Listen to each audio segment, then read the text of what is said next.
नमस्कार, one India Hindi में आपका स्वागत है। पूरा देश कोरोना के खात्मे की लड़ाई में जुटा हुआ है। आम हो या खास, सभी लोग अपने अपने तरीके से इस जंग में जिम्मेदारी निभा रहे हैं।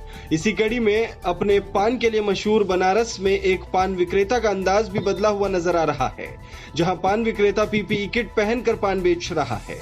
वाराणसी के लंका इलाके में स्वास्तिक तांबुल भंडार, इसके मालिक विशाल चौरसिया जो पीपीई किट पहनकर पान बेच रहे हैं, वो दुकान आते हैं। इसके बाद पूरी दुकान सैनिटाइज होती है। फिर विशाल पीपीई किट पहनते हैं।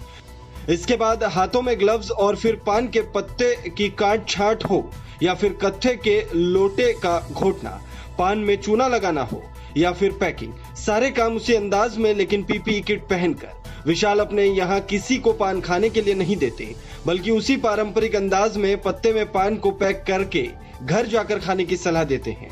बदले में जो पैसे मिलते हैं उसे सैनिटाइज करते हैं। हर 2 दिन में पीपीई किट बदल देते हैं। हर 2 घंटे में ग्लव्स और मास्क बदल देते हैं। खास बात यह है कि इस तौर तरीके से विशाल का खर्च जरूर बढ़ गया है, लेकिन उन्होंने पान का रेट नहीं बढ़ाया। पीपीई किट पहने पान विक्रेता विशाल चौरसिया ने बताया कि वो पीपीई किट इसलिए पहनते हैं ताकि खुद को और दूसरे लोगों को भी सुरक्षित रखते हुए अपनी दुकानदारी कर सके। हालांकि विशाल का यह भी कहना है कि पीपीई किट के पहनने से बेइंतहा गर्मी लगती है। वो बताते हैं कि वो पैसे और पान लेने वाले के हाथ तक को सैनिटाइज करते रहते हैं। विकास चौरसिया बताते हैं कि वो अपने अन्य पान विक्रेता भाइयों को भी यही संदेश दे रहे हैं कि अगर पीपीई किट न पहन सके तो पूरी सावधानी के साथ मास्क, ग्लव्स और फेस शील्ड पहनकर पान बेचें। दिलचस्प यह भी है कि पान के शौकीन विशाल की दुकान पर पान खाने के लिए दूर दूर से चले आते हैं। एक पान शौकीन वीरेंद्र का कहना है कि सुरक्षित जगहों पर ही लोग पान खाकर खुद को सुरक्षित रख सकते हैं।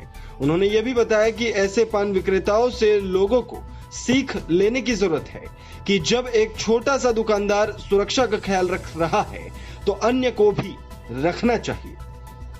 इस खबर में फिलहाल इतना ही। तमाम अपडेट्स के लिए बने रहिए वन इंडिया के साथ।